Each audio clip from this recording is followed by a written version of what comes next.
예전에 들었던 이야기 중에서 아주 인상적인 이야기가 있습니다. 아마 아시는 분들도 많이 계실 텐데요. 많은 제자를 둔 스승님이 이런 제자들 중에서 여러 부류의 분들이 있지 않겠습니까? 똑똑한 분도 있을 것이고 또 인맥이 좋은 분들도 있을 것이고 눈치가 빠른 분도 있을 것이고요.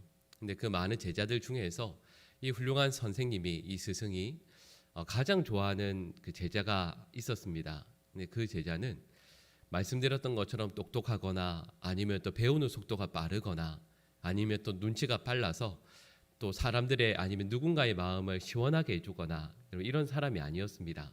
누가 보더라도 약간은 어수룩하고 좀 모자라고요. 참 가까이 하기에는 뭔가 약간 부족한 듯한 그런 사람이었습니다. 그런데 이 스승이 이 제자를 가장 사랑하고 또 총애하니까 나머지 제자들이 늘 싫어하고 또 시샘을 느낄 수밖에 없었겠죠.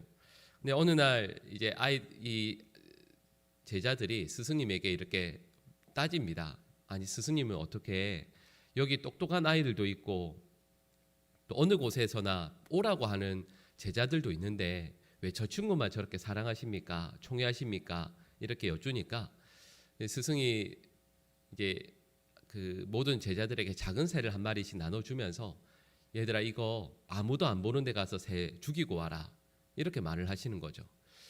그러니까 그 새를 안고 이 제자들 모두가 으슥한 데 가서 그 새의 목을 비틀어서 다 죽이고 왔습니다. 근데 그 어리석어 보이는 그 제자가 그 새를 그대로 살려오는 거죠. 그러니까 다른 그 제자들이 스승에게 또다시 다 이렇게 이야기하는 겁니다. 아니 쟤는 그 으슥한 데도 못 참고 또 그리고 새도 저렇게 못 죽여서 저렇게 살려온다고 어떻게 스승의 말을 저렇게 제대로 수행하지도 듣지도 않을 수가 있냐고 그랬는데 그 스승이 이렇게 이야기하는 거죠. 너는 왜 새를 죽이지 못했냐? 근데 그 제자가 이렇게 이야기합니다. 스승님, 아무리 찾아봐도 아무도 없는 곳이 없었습니다. 어느 곳에서든 하나님께서 저를 보고 계셔서 도무지 새를 죽일 장소를 찾지를 못했습니다. 이렇게 이야기하는 거죠.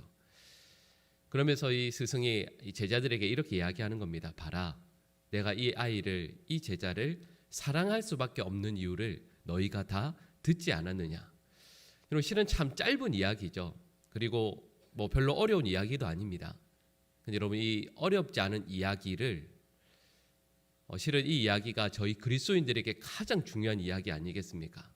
언제 어디서든 어느 곳에서든 하나님께서 나를 보고 계시고 나와 함께 계신다라는 이 기독교의 가장 기본적인 진리를 너무도 많은 경우에 아니 거의 모든 경우에 저희가 잊고 살아가게 되죠.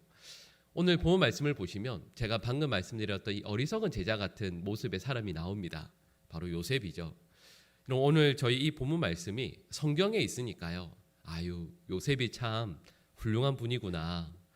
하나님께서 늘 함께 하신다라는 것을 어느 곳에서든 알고 있고 또 그리고 그것을 그 믿음대로 자신의 삶을 지켜내었구나라고 말을 할 수 있겠지만 여러분 이 내용을 만약에 사회에서요 지혜에 대해서 이야기할 때 아마도 예를 든다면 반대되는 예로 들지 않겠습니까? 아니 이때 눈만 살짝 감으면 그냥 이때 양심의 가책을 조금만 내려 누르면 그래도 이 집에 지금 여러분 초대받은 손님으로 온 게 아니거든요.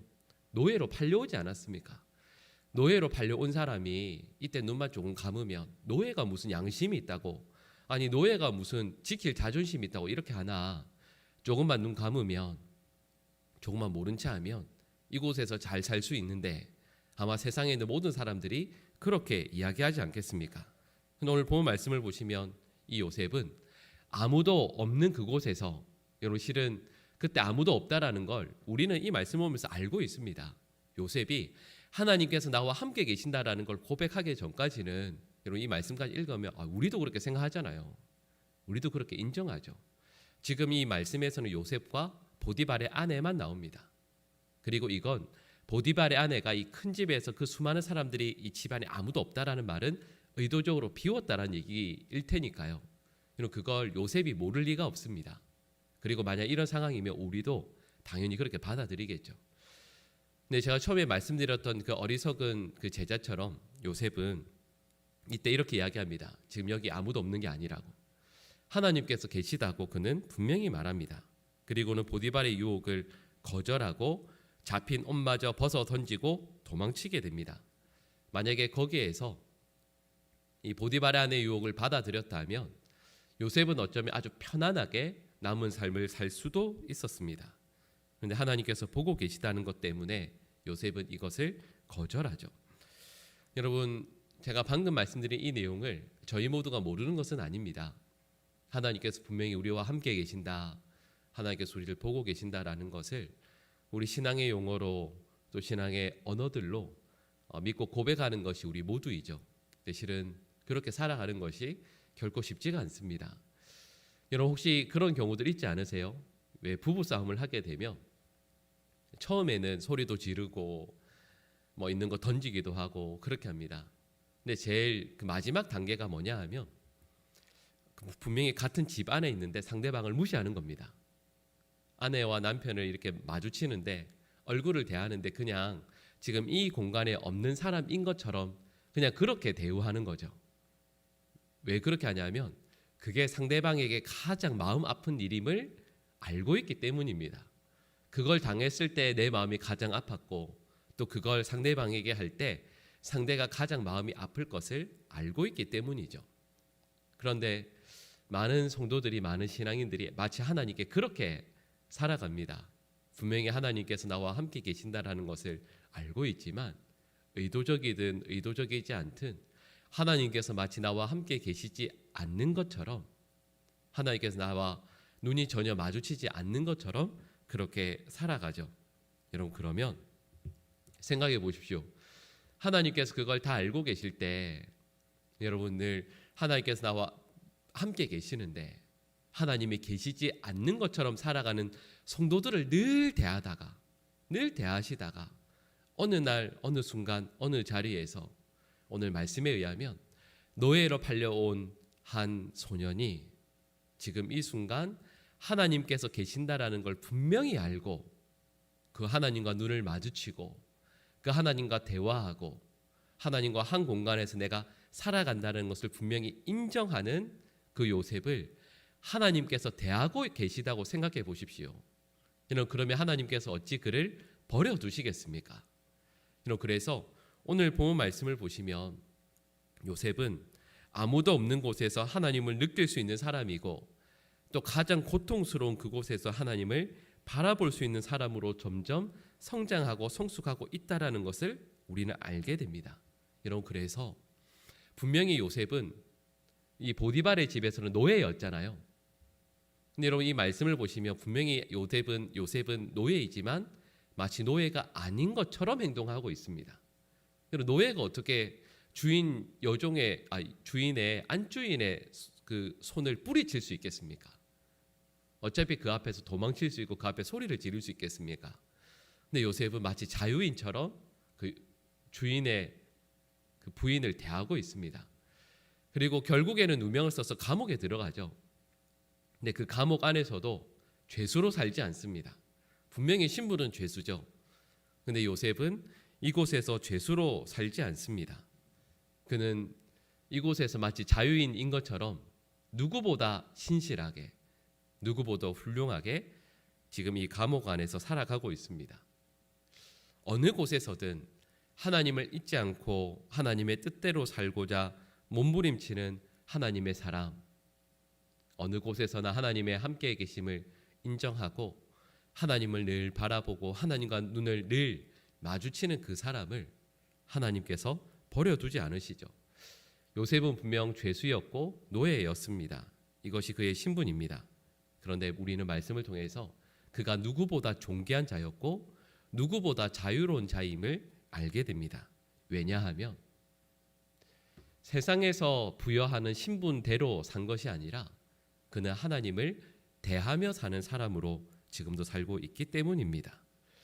언제 어디서든 하나님께서 나와 함께 계신다라는 것을 분명히 인정하고 또 그것을 보고 또 그것을 느끼며 사는 사람은 하나님께서 그냥 두시지 않습니다.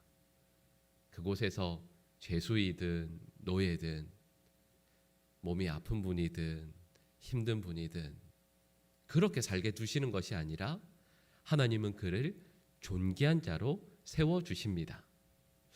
그리고 저는 이 말씀이 우리 모든 성도들에게도 그대로 이루어지게 될 수 있기를 간절히 축복합니다.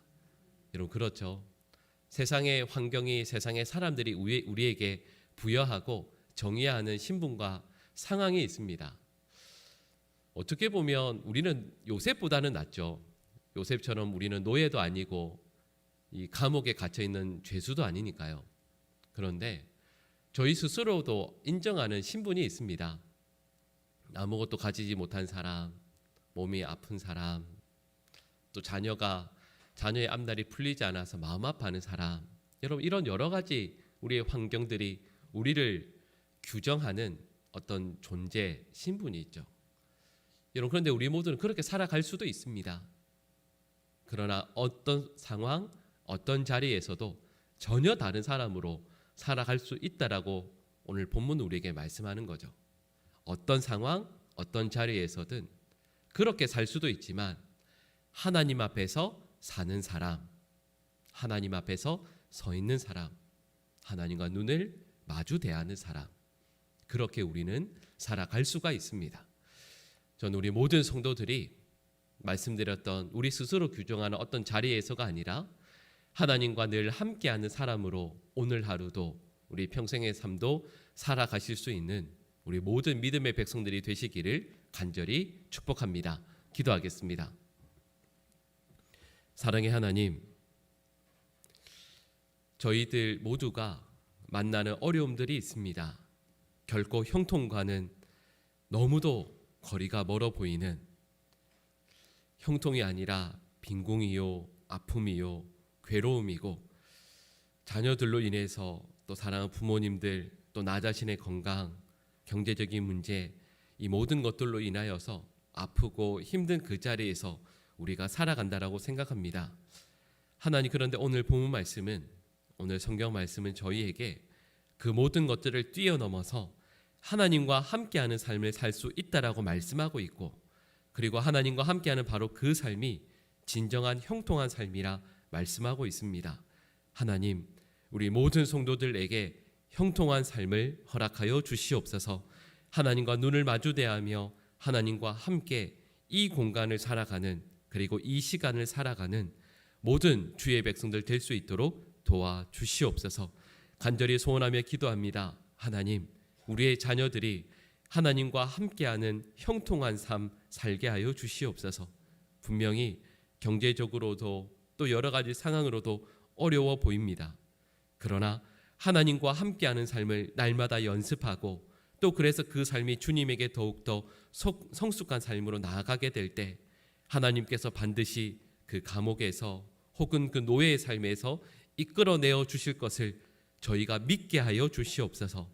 하나님, 저희들 또한 이런 분명한 믿음과 소망을 품게 하여 주시고, 저희의 힘을, 저희의 마음을 쏟아야 할 것이 무엇인지를 바르게 분별할 수 있도록 역사하여 주시옵소서.